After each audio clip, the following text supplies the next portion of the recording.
नितिन, ध्रुव, रिया और वर्षा ये चारों कॉलेज के टाइम के दोस्त थे और कॉलेज के बाद सब लोग अपनी जॉब में इतने बिजी हो गए कि एक दूसरे से मिलने का समय ही नहीं मिला।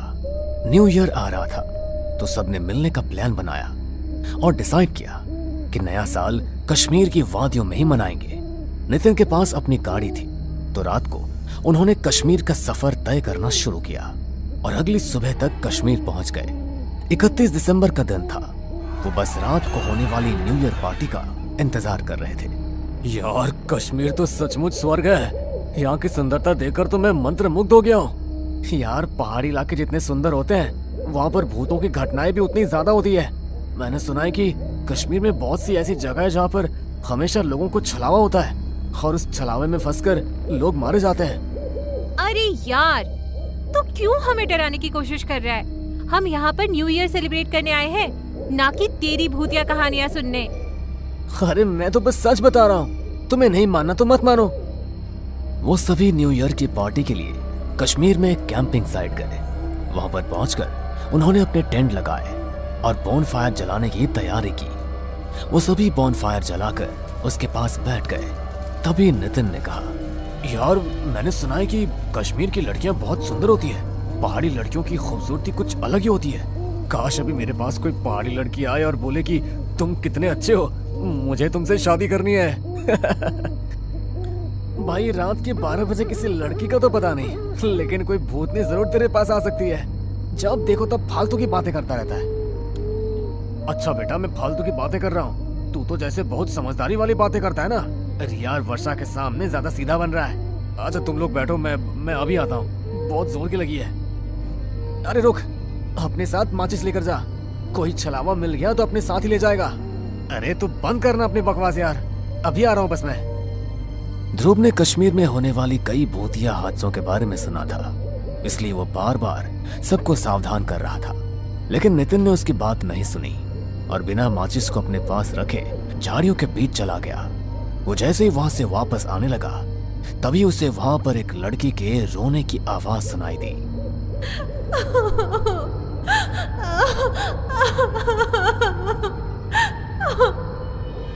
अरे, इतनी रात गए लड़की के रोने की आवाज।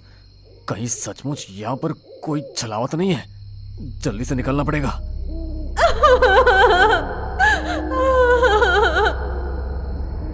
नितिन जैसे ही वहां से जाने लगा तो उसे फिर से लड़की की रोने की आवाज सुनाई दी तो वो वहीं पर रुक गया। अरे अरे, फिर से वही आवाज। लगता है सच में कोई मुसीबत में है।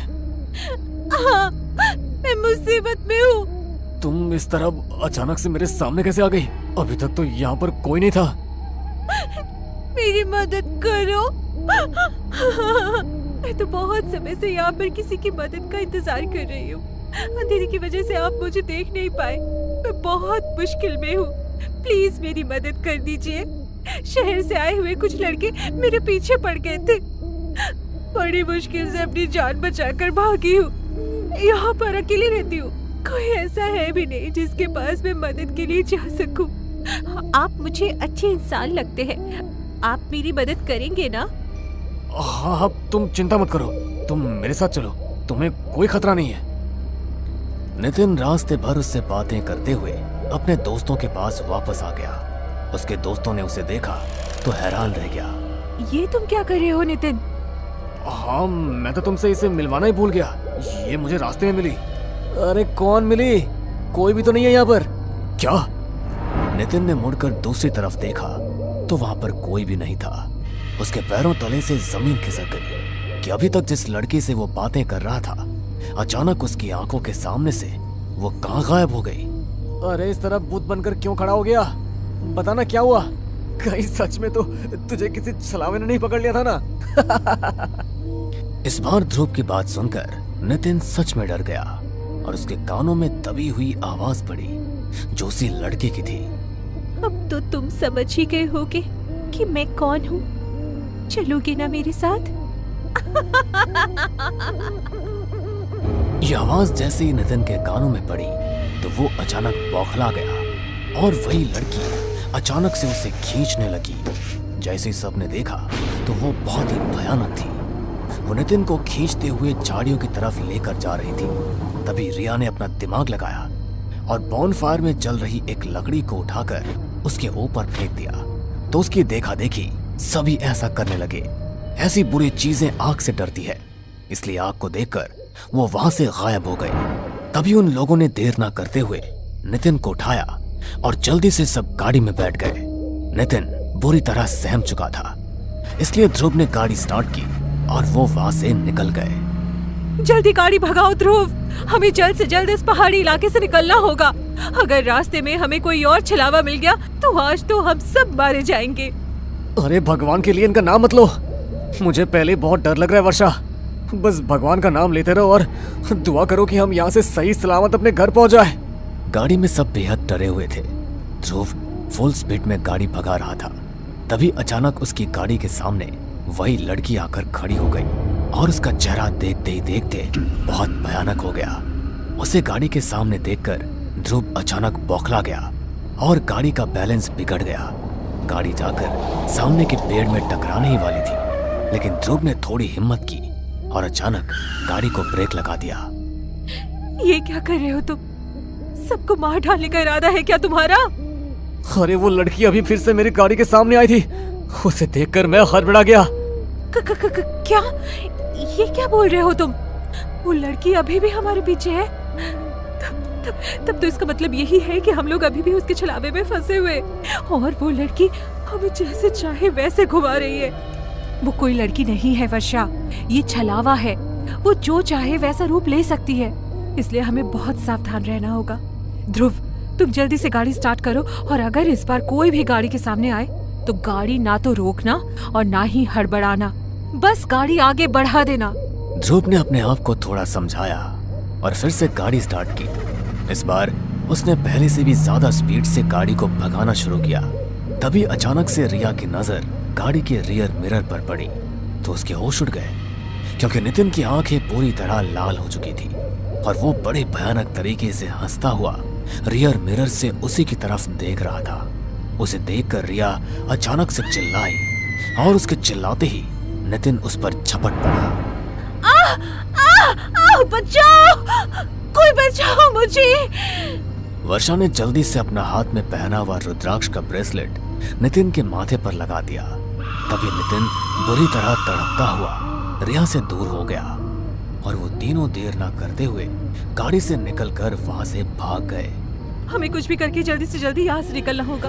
अब तो नितिन भी उसकी चपेट में आ गया और अगर उसने हमें ढूंढ लिया तो वो हमें मार डालेगा। तुम्हारे हाथ का रुद्राक्ष का ब्रेसलेट कहाँ गया वर्षा? ओह माय गॉड, लगता है मेरा रुद्राक्ष वाला ब्रेसलेट गाड़ी में ही गिर गया।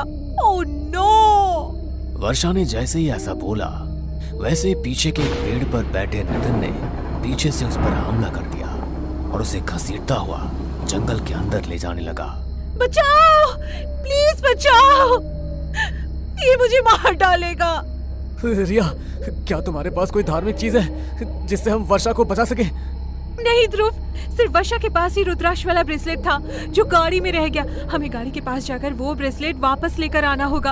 अब वही ब्रेसलेट हमारी रक्षा कर सकता है। अरे लेकिन हम अगर वापस गए और नितिन ने हमें पकड़ लिया तो हम क्या करेंगे?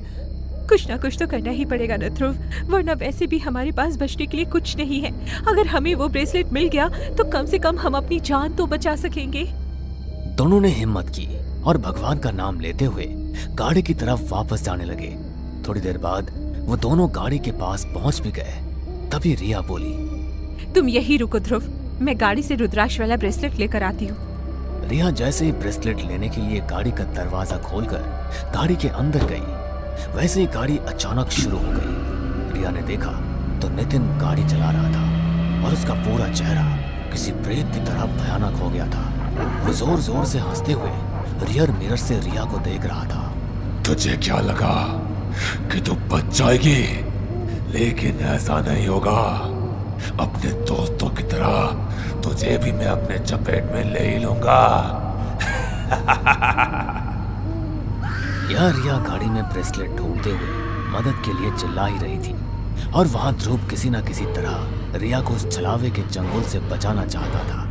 वो गाड़ी के पीछे पीछे भाग रहा था, लेकिन गाड़ी की स्पीड के आगे वो कुछ नहीं कर पाया। वो जानता था कि वो अब कुछ नहीं कर सकता, इसलिए वो हिम्मत हार कर अपने घुटनों पर बैठ गया और उसकी आंखों से आंसू निकल गए। हमारी मदद करो ऊपर वाले, इस छलावे ने हमें बुरी तरह अपने चंगुल में ले लिया है। हमें इसके चंगुल से निकाल और हमारी रक्षा कर।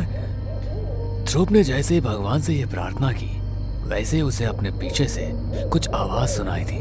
उसने पीछे मुड़कर देखा तो नागा साधुओं की एक टोली वहां से गुजर रही थी। वो जल्दी से उनके पैरों में जाकर गिर गया। मेरी मदद कीजिए बाबा, छलावे ने मेरे 3 दोस्तों को अपने कब्जे में ले लिया है। मुझे उनकी जान बचानी है, मेरी मदद कीजिए। तुम चिंता मत करो बेटा, हमसे जितना बन पाएगा हम करेंगे। नागा साधुओं की टोली ने अपने हाथ में भभूति ली और कुछ मंत्र पढ़ते हुए रास्ते पर भभूति को दे मारा। तभी एक सीधी लकीर खींचती हुई बहुत आगे तक गई। हमें इस रास्ते पर आगे बढ़ना होगा। ध्रुव जल्दी जल्दी नागा साधुओं के साथ उस रास्ते पर बढ़ने लगा तो देखा उसकी गाड़ी एक जगह पर आकर रुक गई है। नागा साधु ने फिर से भभूति को अभिमंत्रित करके गाड़ी पर छिड़क दिया तो एक काला धुआं गाड़ी से निकलकर जंगल के अंदर जाकर समा गया। उन्होंने गाड़ी का गेट खोला और नितिन और रिया पर भी भभूति छिड़की और उन तीनों को अपने साथ अपने आश्रम ले गए। आपका बहुत बहुत धन्यवाद बाबा, आपकी वजह से आज हम तीनों सुरक्षित हैं। लेकिन हमारी एक दोस्त वर्षा अभी भी लापता है, हमें उसे ढूंढना होगा। मैं जानता हूँ बेटा कि तुम्हारी एक और दोस्त लापता है, लेकिन मुझे बड़े खेद के साथ कहना पड़ रहा है कि वो अब जिंदा नहीं है। छलावे ने उसे अपनी चपेट में लेकर खत्म कर दिया। तुम उसके लिए दुआ करना कि भगवान उसकी आत्मा को मुक्ति दे। नागा साधु की बात सुनकर उन तीनों की आंखों में आंसू आ गए, क्योंकि उन्होंने अपने एक बहुत अच्छी दोस्त को खो दिया था। नागा साधु ने दिन के समय ही उन्हें वहां से रवाना कर दिया। वो अपने घर तक सही सलामत पहुंच गए, लेकिन अपने दोस्त को खोने का मलाल हमेशा के लिए उन सब के दिल में रह गया। उन्होंने वर्षा की मुक्ति के लिए हवन कराए ताकि उसकी आत्मा को छलावे से मुक्ति मिल सके, लेकिन उनके मन में हमेशा यही बात रही कि अगर वे थोड़ी और कोशिश करते तो शायद वर्षा को बचा पाते, या वो लोग कभी नया साल मनाने के लिए कश्मीर गए ही ना होते। वैसे तो कश्मीर लोगों के लिए स्वर्ग है, लेकिन उन लोगों के लिए नर्क बनकर रह गया और वो लोग फिर कभी अपनी जिंदगी में कश्मीर नहीं गए। कश्मीर की वो बुरी यादें हमेशा के लिए उनके दिलों में समा गई। चारों तरफ घना अंधेरा और जंगल के अलावा कुछ भी नहीं था। तभी वहां से एक लड़का जो अपनी बाइक पर सवार था गुजर रहा था। अचानक ही उस जंगल के बीचों बीच उसकी बाइक खराब हो जाती है। शिट यार, इस बाइक को भी अभी खराब होना था। इतनी रात हो रही है और तो और यहाँ दूर दूर तक मुझे कुछ दिखाई भी नहीं दे रहा। मैं यहाँ मदद मांगू तो मांगू किससे? वो लड़का ये बात बोल ही रहा था कि तभी उसे किसी की पायल की आवाज सुनाई देती है। वो आवाज उसके कानों में इस तरह गूंज रही थी जैसे मानो वो पायल सिर्फ और सिर्फ उसे ही बुला रही हो। वो लड़का भी अपनी बाइक वहीं छोड़ता है और उस पायल का पीछा करते हुए जंगल के अंदर जाता है, जहां वो एक लड़की को बैठा देखता है। उस लड़की को इस तरह सुनसान जंगल में अकेले देख वो लड़का उससे कहता है, एक्सक्यूज मी, आप इतनी रात गई इस घने जंगल में क्या कर रही है? क्या अब आपको नहीं लगता कि इस तरह अकेले इस जंगल में ठहरना खतरे से खाली नहीं? उस लड़के की बात सुनकर वो लड़की अब जोर जोर से हंसने लगती है। उस लड़के को समझ नहीं आता कि वो इस तरह हंस क्यों रही है। वो उसे सवाल करता, तभी वो लड़की पीछे मुड़ती है। उस लड़की के चेहरे पर काफी सारे निशान थे और उसका चेहरा पूरा सफेद पड़ा था। उसकी आंखें काली थी। उसका ऐसा भयानक रूप देखकर उस लड़के की आवाज हलक में अटक जाती है और वो वहां से उल्टे पैर भागने की कोशिश करता है, लेकिन तभी वो लड़की इतनी तेज चिल्लाती है कि उस लड़के के कान से खून बहने लगता है, मानो उसके कानों के पर्दे फट गए हो। वो लड़का अपनी जान बचाते हुए वहां से भागने की कोशिश करता है, लेकिन तभी वो पिशाचिनी हवा में उड़ते हुए उसके सामने आ जाती है और हंसते हुए उससे कहती है, भाग के कहाँ जाएगा? किस हद तक भागेगा? लोग मेरे पास आते तो अपनी मर्जी से हैं, लेकिन वो जिंदा कभी नहीं वापस जाते।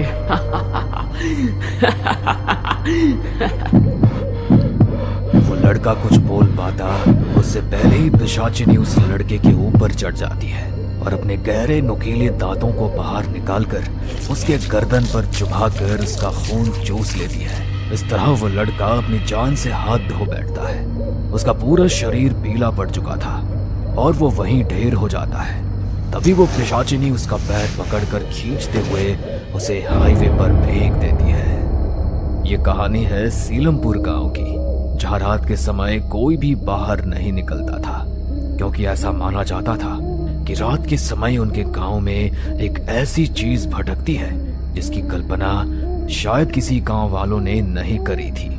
पर क्या गांव पर किसी की बुरी नजर लगी थी या किसी और का ही साया था, ये तो हमें इस कहानी में ही पता चलेगा। सीलमपुर गांव में विवेक नाम का एक लड़का अपनी माँ सुनीता और भाई विक्रम के साथ रहा करता था।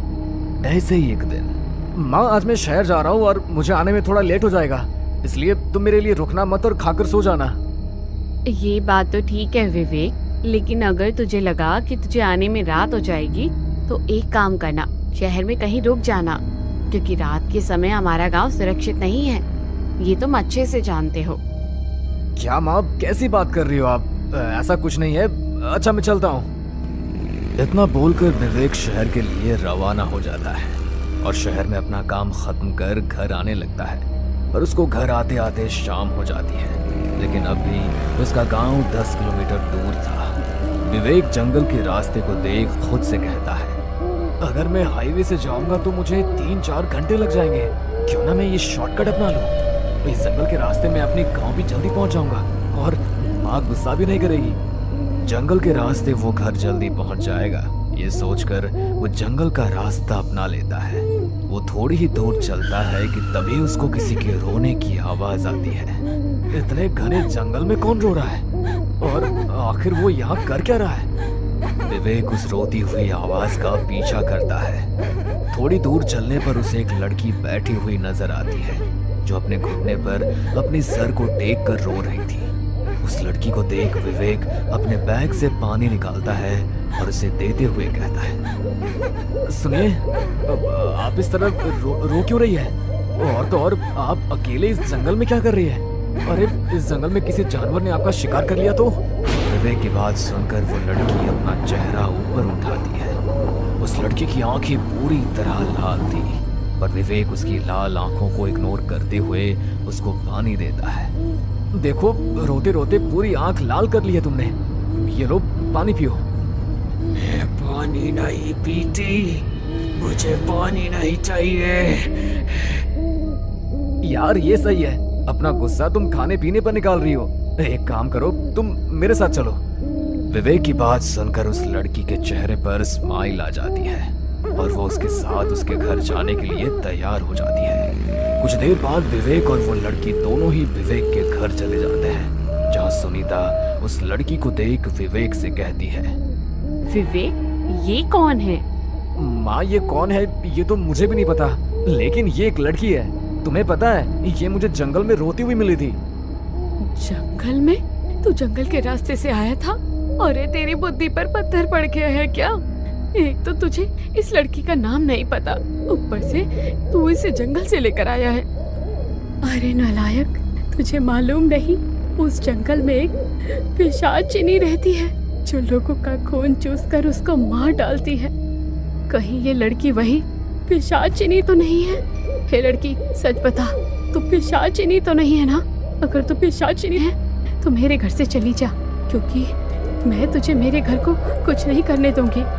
आंटी जी, आप ये कैसी बातें कर रही हैं? वो तो मेरे घर वालों ने मुझे घर से निकाल दिया था, इसलिए मैं उस जंगल में रो रही थी। लेकिन भला हो विवेक जी का, जो इन्होंने मेरी मदद करी। आंटी जी, अगर आपको ऐसा लग रहा है कि मैं कोई पिशाचिनी हूँ तो मैं यहाँ से चली जाती हूँ। इतना बोलकर पिशाचिनी पीछे मुड़ती है और अपनी आंखों को काली कर अपने दांत बाहर निकालने लगती है। पर तभी विवेक बीच में बोल पड़ता है, माँ ये आप कैसी बातें कर रही है? देखो रात ज्यादा हो रही है, अगर आपको इसे घर से बाहर ही करना है तो सुबह कर देना। एक जवान लड़की को इस तरह घर से बाहर निकालना सही नहीं है। पिशाचिनी अपने रूप को नॉर्मल करते हुए दोबारा सुनीता की तरफ मुड़ जाती है। उसकी आंखों में मासूमियत देखकर अब सुनीता को भी लगने लगता है कि वो कोई पिशाचिनी नहीं बल्कि एक आम इंसान है, और वो उसे अपने घर में पनाह देने के लिए तैयार हो जाती है। सभी लोग खाना खाकर सोने के लिए जाते हैं, लेकिन इस दौरान वो पिशाचिनी खाना नहीं खाती। देर रात सभी सो रहे थे, तभी वह पिशाचिनी उठती है और हवा में उड़ने लगती है। उसके काले खुले बाल हवा में लहरा रहे थे। वो पिशाचिनी उड़ती हुई सिर्फ और सिर्फ विवेक के इर्द गिर्द घूम रही थी। कुछ देर बाद पिशाचिनी आराम से विवेक के करीब बैठी है और धीरे धीरे उसकी गर्दन के पास अपने नुकीले दांतों वाला मुंह ले जाती है। अचानक विवेक की आंख खुल जाती है और वो इस लड़की को अपने इतने करीब देखकर एकदम उठकर पीछे हो जाता है। ये आप क्या कर रही थी? आप मेरे इतने करीब? वो मुझे माफ कर देना। मैं वो दरअसल मेरे पास कोई जवाब नहीं है, पर मैं आपसे प्यार करने लगी हूँ। इन कुछ घंटों में आपने जिस तरह से अपने घर वालों से मेरे लिए लड़ाई करी है और जितनी मेरी केयर करी है, ये सब देखकर मुझे आपसे प्यार हो गया है। विवेक कुछ कहता तभी वह पिशाचिनी अपनी आंखों को काली करती है। विवेक भी उसकी आंखों में खो जाता है और वो उसके सम्मोहन में आ जाता है। अब अगले दिन विवेक उस पिशाचिनी से शादी करने की बात करता है। माँ, मैं नेहा से शादी करना चाहता हूँ। मैं नेहा को प्यार करने लगा हूँ। मैं इसको अपनी पत्नी बनाना चाहता हूँ। अरे मत मारी गई है क्या तेरी? बिना सोचे समझे कोई भी फैसले लिए जा रहा है। तुझे इसका नाम भी अभी तक नहीं पता लगा, ना इसके खानदान का पता, ना परिवार का पता, और तू इससे शादी करने की बात कर रहा है। विवेक पिशाचिनी के कब्जे में था, इसलिए विवेक अपनी माँ के सिंदूर को उठाता है और पिशाचिनी यानी नेहा की मांग में भर देता है। ये देख सुनीता अपने सर पर हाथ रख लेती है। अब ना चाहते हुए भी उसको उसे अपनी बहू के रूप में स्वीकार करना पड़ता है। देखते ही देखते 3 दिन गुजर जाते हैं और इस 3 दिन के दौरान विवेक के घर वालों को पता लगता है कि नेहा पेट से है। शादी को अभी 3 दिन भी ठीक से नहीं हुए और ये इतनी जल्दी पेट से है। सुनीता अपने ही सवाल का जवाब ढूंढने लगती है। वो जानना चाहती थी कि उसके घर में जो आई है वो आखिर कौन है। बस यही जानने के लिए वो देर रात उठकर अपने कमरे में बैठी होती है कि तभी उसके कानों में किसी की बुदबुदाहट की आवाज सुनाई देती है। वो इस आवाज को गौर से सुन रही थी और वो आवाज कहीं और से नहीं बल्कि बाहर गांव से आ रही थी। सुनीता अपने कमरे में खिड़की खोलकर बाहर देखती है, जहां उसकी बहू अपने बालों को खोलकर आसमान में उड़ रही थी और अचानक ही वो खिड़की के पास आ जाती है। सासू माँ, आखिरकार तुमने मेरी सच्चाई देख ली, लेकिन कोई बात नहीं, मैं हर उस इंसान को मौत के घाट उतार दूंगी जिसको मेरे सच के बारे में पता चलेगा। इतना बोलकर वो पिशाचिनी एक काले धुएं में तब्दील हो जाती है और खिड़की द्वारा अंदर आ जाती है और एक बार फिर वो अपना भयानक रूप ले लेती है। जिसके बाद वो पिशाचिनी अपने दांतों को निकालकर अपनी सास की गर्दन पर काटकर उसका सारा खून पी जाती है। लेकिन ये सब कुछ दूर खड़ा विक्रम देख लेता है। तुम मेरी भाभी नहीं बल्कि एक पिशाचिनी हो। माँ ठीक बोलती थी कि तुम कोई मामूली इंसान नहीं हो। मैं तुम्हारी सच्चाई सबको बता दूंगा। मेरी सच्चाई तू तब बताएगा ना जब तू सच बताने के लिए जिंदा बचेगा। विक्रम जैसे ही पिशाचिनी की ये बात सुनता है, वैसे ही वो अपने कदमों को अपने भाई के कमरे की तरफ दौड़ाता है और भागते हुए अपने भाई के कमरे में जाता है और अपने भाई को सब कुछ बता देता है। ये जानने के बाद विवेक को जरा सी भी हैरानी नहीं होती। मैं जानता हूँ विक्रम कि नेहा कोई आम इंसान नहीं बल्कि एक पिशाचिनी है। पिशाचिनी भैया, अगर आपको ये सब कुछ पता था तो आपने हमें कुछ बताया क्यों नहीं? हम लोग गांव वालों के साथ मिलकर इस पिशाचिनी को कुछ। विक्रम आगे कुछ कहता, उससे पहले उसकी नजर विवेक की गर्दन पर जाती है, जहां उसकी गर्दन पर पहले से ही दांत के निशान होते हैं। वो दांत का निशान देख विक्रम को ये समझते देरी नहीं लगती कि उसका भाई भी कोई मामूली इंसान नहीं बल्कि एक पिशाच बन चुका है। भैया, मैं समझ गया। इतना बोलकर विक्रम वहां से भागने की कोशिश करता है, पर तभी विवेक उसका पैर पकड़कर खींच लेता है और विक्रम वहीं गिर जाता है और उसके पैरों पर विवेक काट लेता है। लेकिन फिर भी विक्रम हिम्मत नहीं हारता और एक बार फिर उठकर भागने की कोशिश करता है और इस बार वो भागने में कामयाब भी हो जाता है और वो अपने सभी गांव वालों को इकट्ठा कर सभी को सब कुछ सच बता देता है। ये जानने के बाद सभी गांव वाले अपने हाथ में आग की मशाल लेकर आते हैं और विक्रम के घर को जला देते हैं। विक्रम के घर में विवेक और वो पिशाचिनी जल रहे थे, पर तभी वो पिशाचिनी अपने पेट पर एक जादू करती है। अपने पेट से अपना बच्चा निकालकर बाहर की तरफ फेंक देती है और इस तरह उन दोनों का अंत वहीं हो जाता है। लेकिन क्या सच में ये अंत था या यहाँ से शुरुआत थी एक नई कहानी की? हमें पूरा यकीन है दोस्तों कि आप लोगों को ये कहानी जरूर पसंद आई होगी। अगर आपके साथ भी कुछ ऐसे अनकहे किस्से हो चुके हैं तो प्लीज हमारे साथ शेयर करें, हम जरूर अपने चैनल पर उनको दिखाएंगे। हमारी ईमेल आईडी नीचे डिस्क्रिप्शन बॉक्स में दी गई है, तो प्लीज हमारे वीडियो और चैनल को शेयर एंड सब्सक्राइब करें और बने रहे हमारे साथ ऐसे ही अनकहे किस्से और कहानियां सुनने के लिए।